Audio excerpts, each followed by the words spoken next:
Part 3, Chapter 5.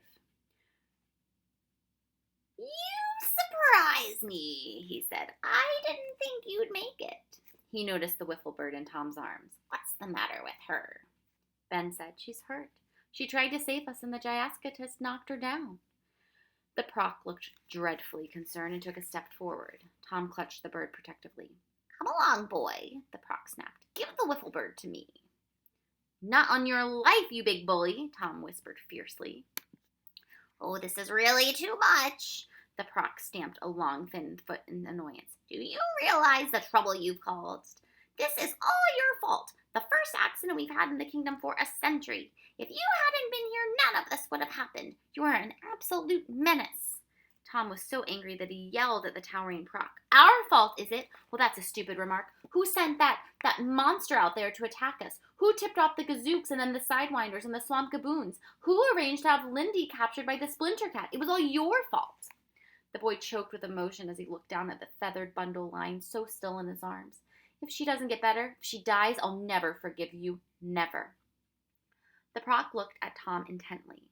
Then he said in a quieter voice, "I suggest you give the bird to me. We know how to take care of her. She will be all right, I promise you." Tom hesitated, then said, "Do as he says, Tom." The Proc clapped his hands together. "Guard!" he called. A large Sidewinder came trundling around the corner. It looked very startled at the sight of the children. Lindy gave a squeal of fear. "You will not be harmed," the Proc reassured her. He took the wiffle bird from Tom. She was whimpering with genuine pain and sounded very different from the brave bird who had pretended such agony in front of the Splinter Cat. "You're sure she'll be all right?" the boy asked, anxiously. "You know she was trying to save me when she got hurt." He touched her gently in farewell. "We'll do our best," the Proc replied gravely. He handed the bird to the Sidewinder, who walked away quickly. "Now tell me about your friend, the professor," the Proc said. "Why is he not here with you?" "He just couldn't get here," Lindy answered. "He was so tired and he couldn't see the bridge." "It was too much for him," explained Ben. "He would have been all right if it hadn't been for all the things you put in our way." "He hasn't really been feeling well since we jumped off the brain strain," growled Tom. "That's when it started." "He told us to come on by ourselves," said Lindy. "He said that he was sure the Wingdoodle would understand and would see us." "I see."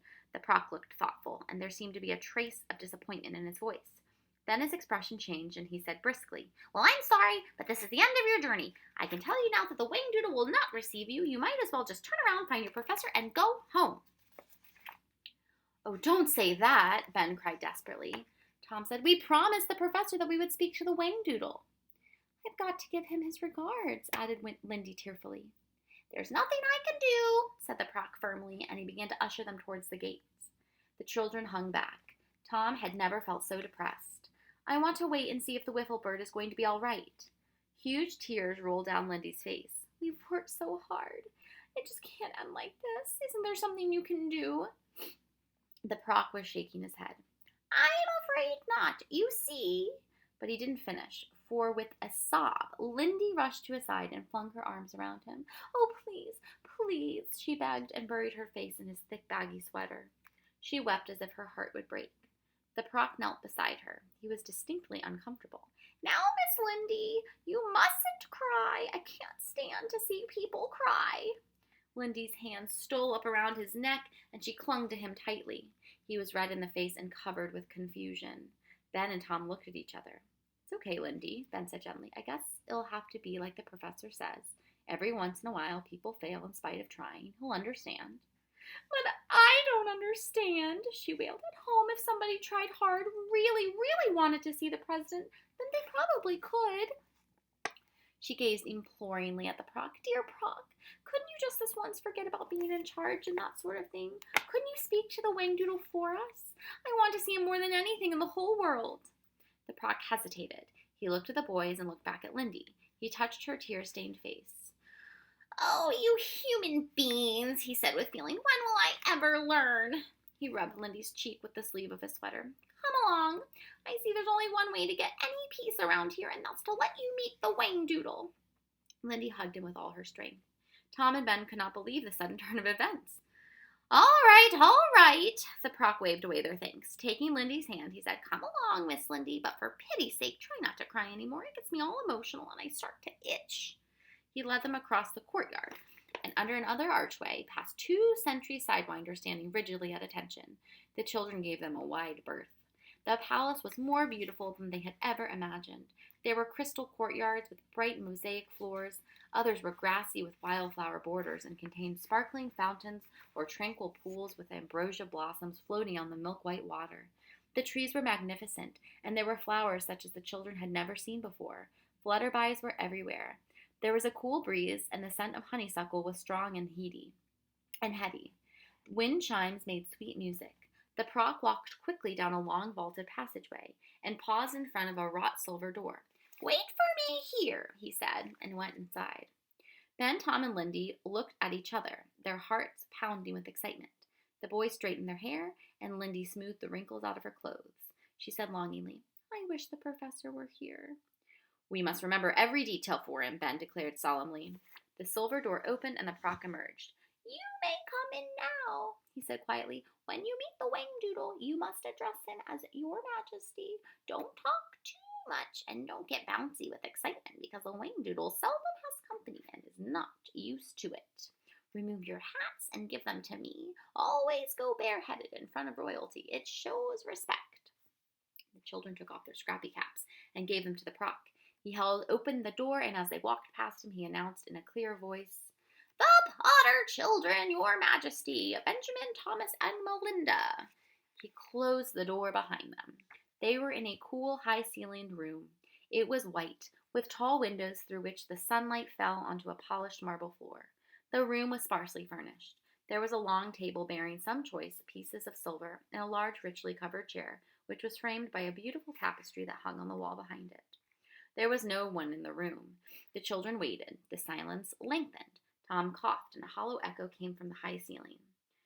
Quite suddenly, a cheerful voice said, "Well, I must say, you humans have changed a bit since the old days." The children jumped with alarm and found themselves witnessing an amazing sight. 2 eyes and a very large pair of antlers began to materialize from the tapestry, followed by the moose-like head that bore them. Next came 4 rather short legs attached to a round barrel-like body. The children watched in wonder as the Whangdoodle crossed to his throne and sat down, nonchalantly folding his front legs across his chest and crossing one back leg over the other. "Don't look surprised." His voice was deep, and he spoke with an engaging lisp. "I was playing it safe. Don't you want to see me before I had a peek at you? Oh, didn't want you to see me before I had a peek at you, so I changed myself into the colors of the tapestry." The Whangdoodle was truly an extraordinary creature. He was the size of a small pony. His face was big and friendly, with large brown eyes and long, fair eyelashes. His eyebrows were arched, giving him a constant look of surprise. His muzzle looked soft as velvet, and when he grinned, he displayed strong, horse-like teeth, which protruded over his lips. His antlers were amazingly large and very handsome. He held his head proudly, in keeping with his generally regal air. His body was a warm gray-brown color, and his small, rather thin tail was fashioned into a love knot. On his hind feet he wore a pair of old pink-knitted bedroom slippers with floppy tassels. Ben remembered the Proc's instructions. "Your Majesty, thank you for allowing us to see you." "The Proc tells me you've given him a lot of trouble. I didn't want to see you, not at first. Then I confess that I did feel some slight desire to make contact again after all these years. I do get lonely.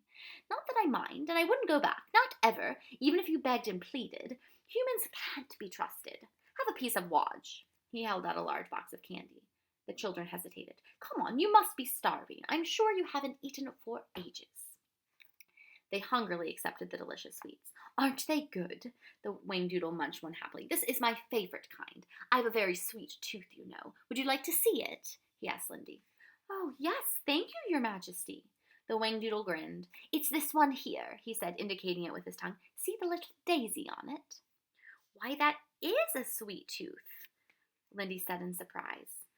"Thought you'd like it. All Whangdoodles are born with one, you know." A shadow passed over his brow. "At least, they used to be," he added sadly. He helped himself to another piece of Wodge. "As I was saying, you look different from the children I used to know. Cleaner, neater, taller. Are you an exception, or do all children look like you?" Tom answered, I don't think we're very different from other children, Your Majesty. How is your world these days? The Proc never tells me anything because he doesn't want to upset me. Do you still use that barbaric rack and boiling oil on your enemies? Do you still fight over territory and so on? We still have wars, Your Majesty, if that's what you mean, Ben replied. The Wangdoodle looked depressed. Thought so. It didn't seem as though things were going to change much when I left. He began to turn blue. Lindy said, Your Majesty, you're changing color. Am I? He looked at his stomach. So I am. I do it without thinking, you know. Can you really turn any color you want? Asked Ben. Yes, I can turn plaid if I want to, but that's a hard one. What's the hardest color of all to do? Lindy inquired. Oh, I would say flange. What's flange? Tom chuckled. It's nothing to laugh about, young man. It's every color of the rainbow all at once. I seldom manage that one. Mind you, omnipresent blue is tough as well, and crash pink. Is that pretty? Asked Lindy. It's stunning, absolutely stunning, replied the Wangdoodle. Harder than plaid? Oh, 10 times harder. Or is it 11? Lilac is my favorite color, Lindy told him. Is it now? Well, allow me the honor. The Wangdoodle slowly turned the most beautiful shade of lilac that Lindy had ever seen. That's lovely. Thank you, Your Majesty. Not at all. Have some more watch. The Wangdoodle suddenly winced. Oh dear, my poor feet. I know it's rather informal, but would you mind if I put them up for a while? I'm due for a new pair of slippers, you see, and right now my feet are killing me. Ben said, Oh, don't worry about us, Your Majesty. Is there anything we can do for you? You could pass me that footstool over there. Ben fetched it and placed it in front of the throne. Ah, that's better. The Wangdoodle stretched his legs and smiled with relief. Now explain something to me. I was told that there were 4 of you in the extraordinary party, that your guide was Professor somebody or not other. He's been poking around the country a lot. Why isn't he here? Taking turns, the children told the Wangdoodle all about the professor, from the day they had met him at the zoo to their sad parting at the bridge. The Wangdoodle looked thoughtful. Well, I must say, it's a pity your friend couldn't make it. I hoped I might get a moment to chat with him. I fancy we'd have a lot in common, and good conversation is hard to come by these days. It's very quiet here, you know, and I don't have a wife, sad that. I don't have anyone to carry on the family name. Makes me very blue, sometimes pale blue. He changed back to the appropriate color. Lindy said, You'd like the professor, Your Majesty. He's the nicest person in the whole world next to Mummy and Daddy. Is there any way you could help him get here? He wants to meet you so very bad. I'm sorry, but there's nothing I can do. He had exactly the same chance as you. You saw the bridge. He didn't. I can't provide him with a new imagination, can I? I'm not sure he did have the same chance, Tom said. Remember, he had to outguess and outsmart every creature in the land to help us. He gave so much of himself, it's no wonder he couldn't concentrate at the end. Yes, I understand that, and I admire the fellow. The Wangdoodle nodded solemnly. Ben had a sudden inspiration. How about if you came back with us across the bridge? You could meet the professor that way. The Wangdoodle shook his head. Impossible. If your friend can't see the bridge, then I doubt he'd be able to see me. That simple, undeniable fact. There was a moment's silence in the beautiful white room. Then Lindy said in her clear, practical voice, You know, the really sad thing about all this is that the professor could have come here. If the professor could have come here, he probably would have made you another Wangdoodle. The Wangdoodle looked at her with wide, unblinking eyes, then said carefully, Would you mind explaining that last sentence, young lady? Well, you see, he's a professor of genetics. You know, he can make life. He told us he could. She gave a matter-of-fact wave with her hand. If he can make life, he can make a Wangdoodle, wouldn't you say? The Wangdoodle looked at the boys. Is she talking sense?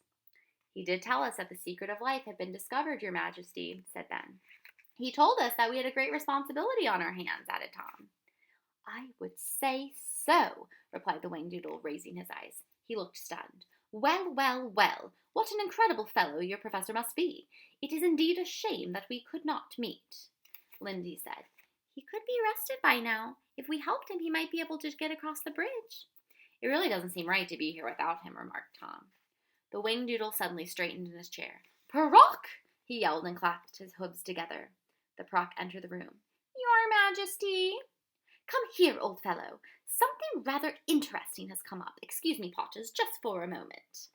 The Whangdoodle got up and limped with the Proc to one of the tall windows, where they stood in quiet, close conversation. Lindy tugged at Ben's sleeve. "What do you suppose is going to happen?" she whispered. "I don't know. Wouldn't it be great if the professor could somehow get here after all?" "Oh my gosh, my stomach just went all funny." "Mine too," said Tom. The Whangdoodle clapped the Proc on the back and turned to the children. "We have decided that it would be good if you tried to help your friend across the bridge, but only one may go." The Proc said, "I advised His Majesty that it would be safer if only one was allowed out of the palace gates. If all three of you went, there would be no guarantee that you would bring the professor back." "But of course we'd try to bring him back. That's the whole point, isn't it?" said Ben. "I'm not sure," the Proc replied. "What if he does not make it in spite of your help? What if he chooses not to come? It is possible. No, I think he'd be more inclined to reach the palace if he knew that two of you were here and being held hostage." "Hostage?" Ben was horrified. "You can't hold us hostage. You can't keep us here against our will." "Well, I'm hoping it won't come to that. I rather thought you'd see the sense of this," replied the Proc. Tom said, "We can leave any time we want. All we have to do is turn around and go home." The Proc smiled. "I'm afraid you're wrong there. You see, I have your hats. There's no going home without them." The children gasped and remembered too late the professor's warning about taking off their scrappy caps. There was a moment's silence. Tom growled, "I might have guessed you'd be up to some double-crossing trick." The Whangdoodle interrupted brightly. "Oh, let's not get in a tizzy. There hasn't been a tizzy around here in years. Have some more wodge, and let's discuss this in a civilized manner. Proc, you silly old thing, you do lay it on a bit thick sometimes. This all seems very simple." He looked at the children. "You want your professor to meet me. I'm most anxious to meet him. The surest way to get him here is for two of you to remain and one of you to go, and that's all there is to it. Now, which one of you will it be?" Lindy turned to Ben. Ben glanced quickly at Tom. The Proc leaned across the throne and whispered, "Might I suggest the little girl, sire?" "Really?" The Whangdoodle looked surprised. "She seems to have the brightest imagination, Your Majesty." "Ah, of course." He nodded in comprehension. Ben stepped forward. "We think Lindy should go, Your Majesty." "Very sensible." The Whangdoodle was pleased. "Proc, escort the young lady to the bridge, will you?" "Hey, wait a minute," Lindy protested. "I can't cross that big bridge on myself. What if that awful bird comes back to get me?" The Whangdoodle reassured her. "I give you my solemn promise that the Gyascutus will not bother you." She turned to the boys. "Do I have to do this? Must it be me?"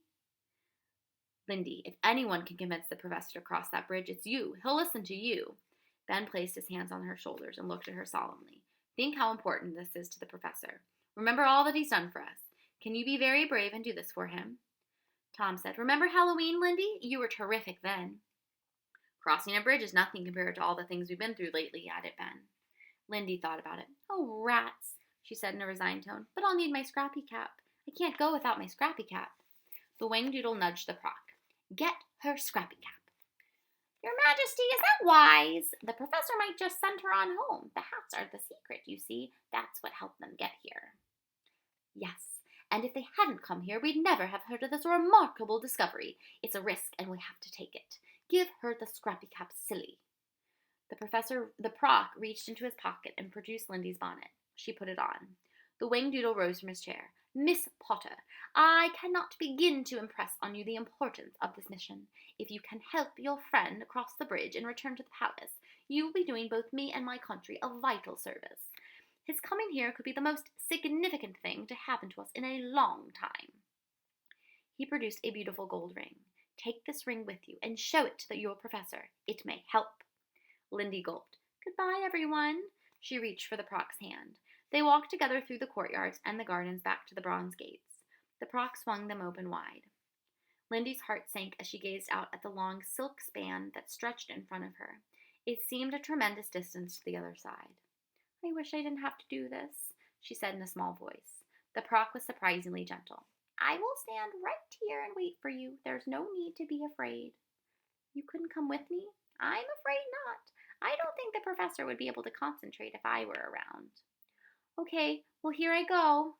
Lindy took a deep breath, grasped the silk handrails firmly, and began to walk.